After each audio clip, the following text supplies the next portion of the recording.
9 out of 10 American gardeners throw cash away every spring on blooms that just die off. The 15 plants we are covering today will probably outlast your house loan. Each one is incredibly easy to care for, perfect for beginners, and returns reliably every single season with barely any effort from you. If that sounds like exactly what you need, you have found the right place. Go ahead and hit subscribe, because our lists are created specifically for actual American gardens, real hardiness zones, and proven success. Stick around for this entire list, because it will change your yard. Plant number 1 is the Hosta. Nearly every property in America has that one tricky spot where nothing wants to thrive. Maybe it is under a heavy oak, beside a shaded fence, or tucked in a dim corner of the house that rarely sees the sun. The Hosta was made to solve that exact issue. Deep shade does not hold this plant back at all. In fact, shade is exactly what it prefers. The leaves show off in rich blue-greens, brilliant yellows, soft chartreuse, and striking wide patterns with creamy borders. Some types stay compact and close to the earth, making them brilliant for lining a dark garden path. Other varieties explode into massive, stunning mounds, featuring leaves wider than your outstretched hand. When midsummer rolls around, elegant stalks of lavender or bright white blooms shoot up past the leaves. Those flowers are a magnet for hummingbirds, pulling them right into your yard. Hardy in zones 3 through 9, this plant thrives across almost the entire continental United States. Put it in the ground, spread some mulch around the roots, and let it take care of itself. Plant number 2 is the black-eyed Susan. This is a flower that actually rewards you for snipping it, which goes against what most of us are taught about gardening. The more you clip those bright yellow flowers with their deep brown centers, the harder the plant works to make more. While most perennials lose energy when you harvest them, the black-eyed Susan sees those cuts as a command to push out a brand new wave of blooms. This colorful show stretches from the middle of summer way into the autumn without taking a break. You can easily find orange types, deep red versions, and multicolored varieties at local garden centers right now. Once its roots are established, it handles drought beautifully. A rainless August will not ruin its blooming phase the way it ruins fussier flowers. Bees show up constantly when the blooms are open, and butterflies rely on it as a steady food source through the entire second half of the warm season, zones 3 through 9. Plant number 3 is garden phlox. A guest in your backyard will likely smell this plant before they ever spot its bright colors. The scent gets there first. It is sweet, fresh, and easy to catch from the other side of the lawn on a warm evening whenever a gentle breeze rolls through. Then, the vibrant colors grab your eye. You will find pinks, whites, rosy reds, dark purples, light oranges, and mixed patterns opening up from midsummer all the way to September. That specific timing is vital, because by the end of August, most of your annuals look completely exhausted, while garden phlox is still blooming with maximum energy. Put it somewhere with plenty of sunshine and decent breezes, and it will basically manage itself until autumn. Butterflies visit these flowers constantly. If you plant phlox near your deck or seating area, your evenings outdoors will be filled with that wonderful perfume, and you will not have to lift a finger. Zones 4 through 8. Plant number 4, blazing star. Lots of folks have spotted this growing naturally alongside an American highway or thriving in a wild pasture, but they never consider bringing it into their own landscape. That is a missed opportunity you should fix. Blazing star, frequently called Liatris, pushes up tall, blooming spikes that pull off a trick no other plant here can manage. Their flowers open from the very top and work their way down. Almost every other blooming plant opens from the bottom up. That one simple detail makes Liatris instantly unique in any landscape. The tall spikes arrive in rich pinks, gentle purples, and bright whites, growing 2 to 4 feet high. They add a bold, straight-up vertical shape that typical rounded plants simply cannot offer. It sprouts from a bulb-like root beneath the soil, comes back more vigorous each year, and deals with plain, dry dirt without any fuss. Monarch butterflies specifically target blazing star as they travel south for the fall. Adding a few of these to your property basically turns your home into a monarch rest stop. Zones 3 through 9. Plant number 5 is the bearded iris. Drivers will literally hit the brakes when they pass a yard overflowing with these in the spring. They boast wavy, stacked petals in stunning jewel colors, deep dark purples that look almost black, flawless whites, and incredible painted-looking blends that seem way too intricate to be natural. The perfume is clean, sweet, and peaks during the crisp morning hours. Once the flowers fade away, the stiff, sword-like leaves remain standing, strong and handsome for the rest of the year, ensuring your garden looks neat and purposeful long after the color has passed. Bearded iris actually loves a dry summer, which equals less chores for you when the weather is brutal. The fleshy roots would much rather bake in the hot dirt than rot in soggy soil. Shorter types are brilliant for tiny beds or pots, while the taller ones demand the spotlight in eye-catching spring displays. Zones 3 through 9. Right now, before we go any further, we still have 10 plants left to cover. 5 of them are varieties that the vast majority of American homeowners have never even tried planting. If this channel has already showed you at least one great plant to try today, go ahead and share this video with a friend whose yard looks rough by late summer. And if you have not hit subscribe yet, make sure you do it right now. We regularly release guides tailored to specific zones, seasonal planting tips, and deep dives just like this one. You really do not want to stumble upon this advice 6 months too late. Plant number 6 is the daylily. Every single bloom on a daylily only sticks around for exactly 1 day. That might sound like a drawback until you understand how the plant actually works. A single daylily pushes up dozens of stalks, and each of those stalks is loaded with numerous buds, creating a rotating showcase of fresh flowers that lasts for weeks on end. Certain varieties will even push out a second wave of color right into late summer, featuring trumpet-shaped flowers in yellows, oranges, pinks, deep reds, purples, and creamy whites. They fit seamlessly into almost any landscape design. The curving, grassy leaves remain neat and handsome long after the blooming stops. Just put them in a sunny spot, toss some mulch around the base to trap moisture and block weeds, and walk away. That is seriously all the maintenance they require. Zones 3 through 9. Plant number 7, Helenium. Right around August, when most perennials are looking completely exhausted, Helenium is just waking up. Deep oranges, striking reds, warm yellows, and stunning two-toned patterns that perfectly mimic a late summer sunset will blanket this plant from the end of summer straight through to October. It is a rare perennial that hits its absolute peak after the worst of the summer heat, perfectly filling that seasonal gap when most American yards look terrible. It loves the sun, stands tough once its roots are down, and easily handles the kind of relentless warmth that destroys fussier flowers. Plant it alongside New England Aster, and the pair will keep your garden bed blazing with color all the way until the first frost, entirely on their own. Butterflies swarm to Helenium in the autumn when other nectar sources dry up. Zones 3 through 8. Plant number 8 is Catmint. Shear this one back after its initial flowering, and it will immediately start over. That late summer surge of gentle lavender blue is exactly why veteran American gardeners plant catmint year after year.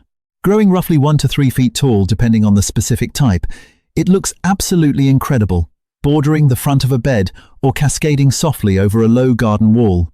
Its silvery green leaves pack a crisp, herbal scent that wafts into the air whenever you brush against it.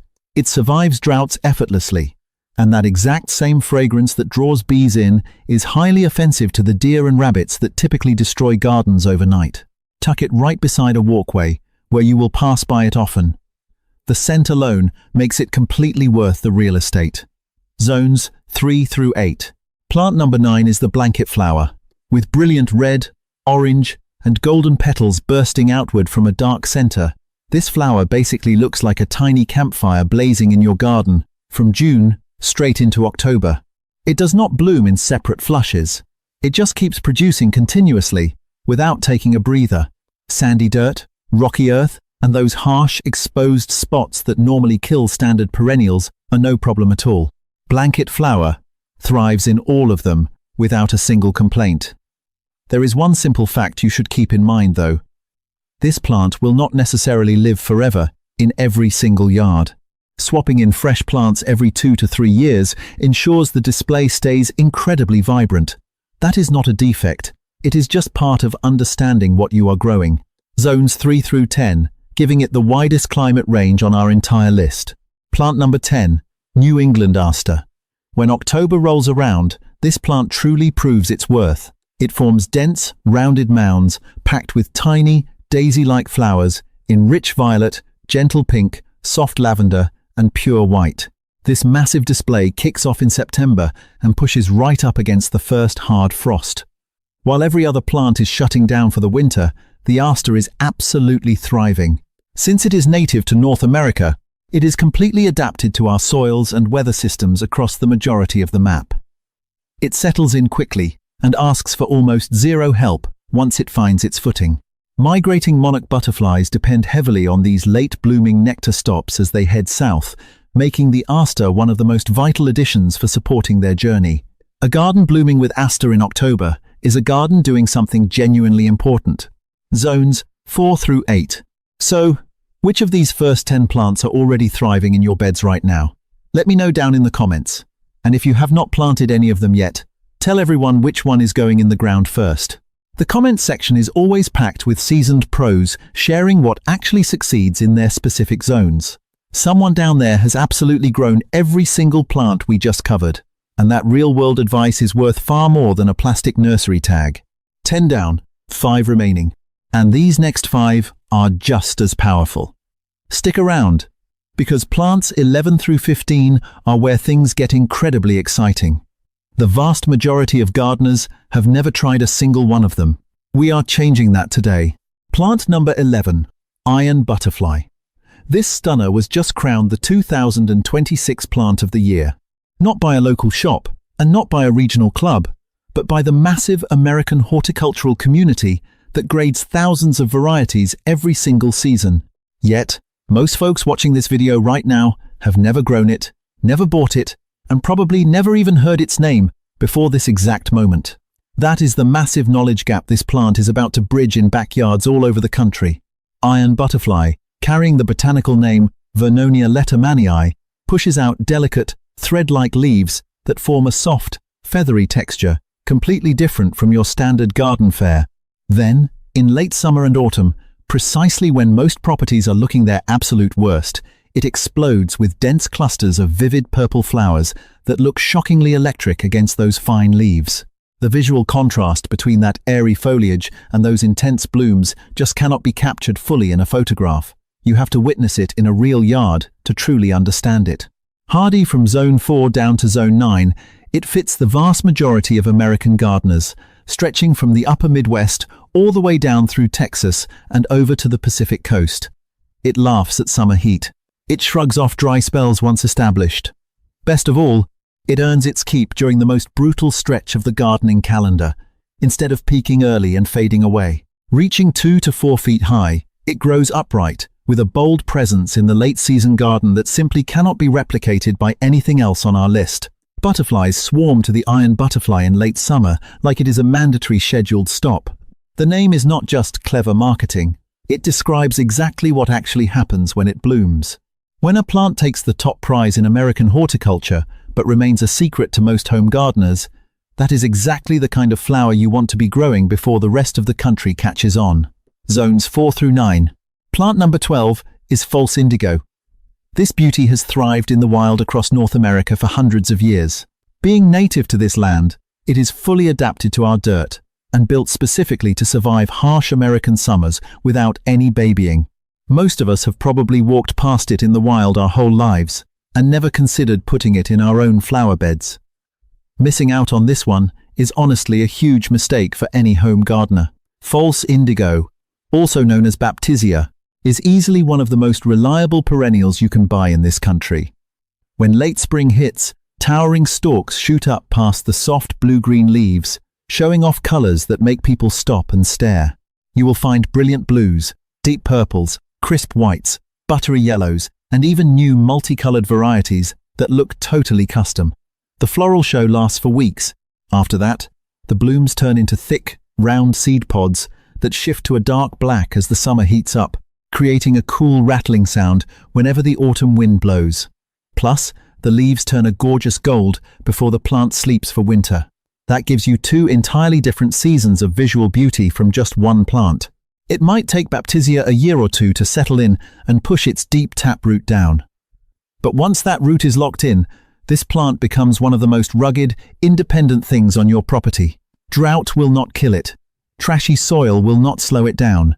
Baking heat will not bother it. Gardeners across the country are just now waking up to what this incredible plant can really do. It ignores deer, laughs off rabbits, and specifically draws in native bumblebees, which are incredibly vital and highly threatened pollinators, zones 3 through 9. If today is your first time watching this channel, and these plant picks are actually helping you, make sure to subscribe. We drop zone-specific advice, seasonal checklists, and detailed guides, just like this, all year long. Everything on this channel is designed for American homeowners who want a beautiful yard that does not demand endless chores. Hitting that subscribe button is totally free, and it pays you back every single season.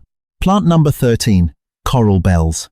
Most flowers get a spot in your yard because of their blooms, but coral bells earns its keep purely through its amazing leaves. The flowers that show up in early summer are just a nice bonus. The latest options hitting American garden centers right now boast foliage colors that hardly seem real. Think massive silver leaves with dark charcoal veins, rich burgundies that refuse to fade in the baking sun, and caramel shades that transform slightly as the months pass. You can even find glossy, near black types that reflect the sunlight, or deep wine reds that look perfect next to almost anything. A garden bed featuring coral bells looks incredibly well planned, even when absolutely nothing is blooming. That is a massive perk very few perennials offer.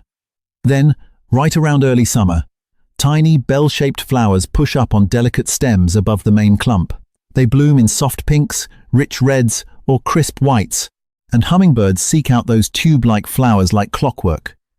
What makes it truly special is that it thrives in both direct sun and deep shade. That kind of adaptability is practically unheard of for a blooming perennial.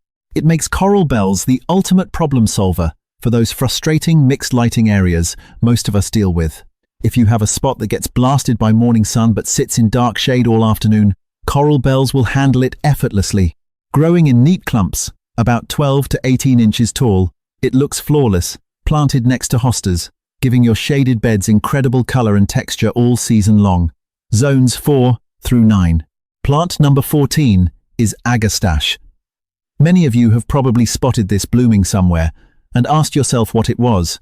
A lot of American gardeners simply call it Hummingbird mint, and that name tells you its best feature before you even notice the flowers. It pushes up tall, straight stalks, completely loaded with tubular blooms in shades of orange, coral, vibrant pink, dark purple, and fiery red. The floral display kicks off in midsummer and does not quit until the autumn. It offers one of the longest, most reliable bloom times of any plant we have covered today. No breaks, no stopping, just relentless color from July straight into October for most of the country. The leaves also pack a wonderful scent, smelling like anise or mint, depending on the type you buy. It is a fresh, distinct fragrance that makes it perfect to plant right beside your patio or along your favorite walkway. Deer will not touch it, and it easily handles drought once it spends a season getting established. It is hardy in zones 5 through 10, meaning it covers almost the whole southern half of the US, the entire West, and a big chunk of the central states.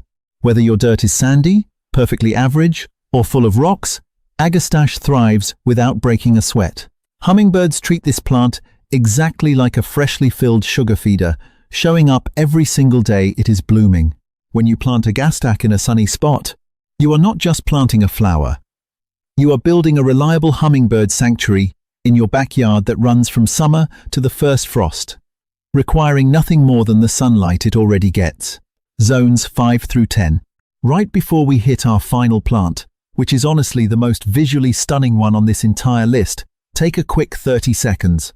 Out of the last 5 we covered, iron butterfly, false indigo, coral bells, Agastache, and the one coming up next, how many were completely new to you before today? Drop your answer down below and let everybody know what growing zone you are in while you are at it. Someone gardening up in Zone 5 faces totally different challenges than someone down in Zone 8, and that is a conversation we need to be having. Our viewers are amazing at sharing what actually works in their local dirt, and that is way more valuable than generic nursery tags. Plant number 15, purple mullein. Landscape designers everywhere are buzzing about this plant right now, calling it one of the biggest perennial superstars hitting mainstream American yards over the next couple of years. Most everyday homeowners have never planted it, and beginners have likely never seen its name printed on a tag. Right now, in 2026, it is sitting in that sweet spot between being a well-kept secret and becoming a total backyard staple. Purple mullein goes by the botanical name Verbascum funaceum.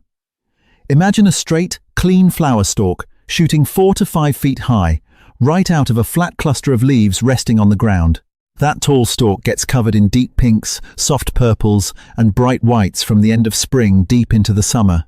You simply cannot find anything else in a typical American garden that gives you that kind of striking vertical height with such zero effort. It completely transforms the look of a flower bed, the same way a great piece of furniture transforms an empty room. It forces your eyes to look up, providing a dramatic peak that standard rounded plants just cannot deliver by themselves. Give it full sunshine and dirt that drains well, and that is literally all it needs to thrive. It drops its own seeds gently year after year, naturally filling in blank spots without turning into an aggressive weed. Most people who grow it absolutely love that trait, as the plant naturally beefs up your garden beds without you lifting a shovel. Even when the flowers fade, those dried seed stalks look great through the late summer and fall, giving your yard some architectural interest when everything else looks tired. Zones 4 through 9. Experts who track plant trends agree that Verbascum is about to become one of the most sought-after perennials in the country. The gardeners who plant it right now, before it takes over every local garden centre, will have yards looking a full year ahead of their neighbours. That is not a guess. That is just how garden trends work in America. So, there you go. 15 incredible plants. Every single one is simple to care for, totally beginner-friendly, and guaranteed to thrive in actual American gardens across standard hardiness zones. We do not make promises like that lightly. That is just what great perennials do when you pick the right ones and put them in the right spots. Just imagine what this list can do for a yard that has been struggling. Stop blowing your budget every spring on flowers that disappear by September. Stop wasting your weekends patching up the exact same empty dirt patches. And stop watching your neighbor's yard look amazing all year, while yours completely dies off in August. You plant these 15 once, and they keep showing up. Some of these will still be rocking your garden 10 years from today. Options like false indigo and blazing star actually grow massive root systems and become tougher and better as they get older. If you have been digging in the dirt for years and feel like you have tried every plant out there, take a serious look at the 5 newer ones we talked about: iron butterfly, false indigo, coral bells, Agastache, and purple mullein. These are not weird experiments trapped in a lab. You can buy them right now at solid local nurseries, trusted online growers, and more large garden centers nationwide. The only difference between a gardener who succeeds with these and one who misses out is simply knowing they exist. That is exactly why this channel is here. For anyone watching who is brand new to this, and many of you are, which is awesome, here is the main takeaway for you. You do not need a master's degree to grow any of these 15 plants. You do not need flawless dirt, a massive bank account, or perfect sunshine on every inch of your property. Hostas will thrive in dark spots where nothing else survives. Blanket flower loves the dry sand that kills regular flowers. Daylilies are perfectly happy in basic dirt with hardly any water. Bearded iris literally prefers a dry summer, meaning it demands the least from you when the weather is at its worst. We picked these specifically because they survive the reality of American yards, not the fake setups you see in magazines. Ask yourself one honest question before you click away. How many of your current flower beds are packed with plants that return on their own? And how many force you to buy and replant them every single spring? Your answer reveals exactly how much totally unnecessary labor you are putting yourself through each year. Planting perennials is not just a style choice. It is a smart financial decision about how much cash and energy your property should cost you. Every single perennial you plant means one less tray of annuals to buy, one less weekend spent digging, and one less bare patch to stare at when winter rolls in. If this video gave you just one good idea, one plant name you scribbled down, or one flower you will hunt for this weekend, please share this with a friend who battles their yard every summer. Sharing is free, and it could genuinely fix how they garden for the next 10 years. The gardening world gets so much better when we pass along real knowledge, and anyone who finds us through your link gets access to advice that actually works. Subscribe to the channel if you have not done it yet. Not just to do me a favor, but because finding these zone-specific guides and seasonal lists 6 months too late means you completely miss your window to plant them. Subscribers get the right advice exactly when they need it. That timing is the difference between a flower exploding with color and one that dies because you planted it too late in the heat. Do not skip the comment section on this one. Real American gardeners from freezing zone 3 all the way down to scorching zone 9 are down there leaving notes about what thrives for them, what failed, and what they absolutely love. No video can beat that kind of real-world wisdom. Drop your hardiness zone in the comments and tell us which of these 15 plants you are going to buy first. If you have already grown the iron butterfly, false indigo, coral bells, agastache, or purple mullein, tell us how they did for you. That advice helps the next person watching. The best time to plant any of these was years ago. The second best time is this weekend.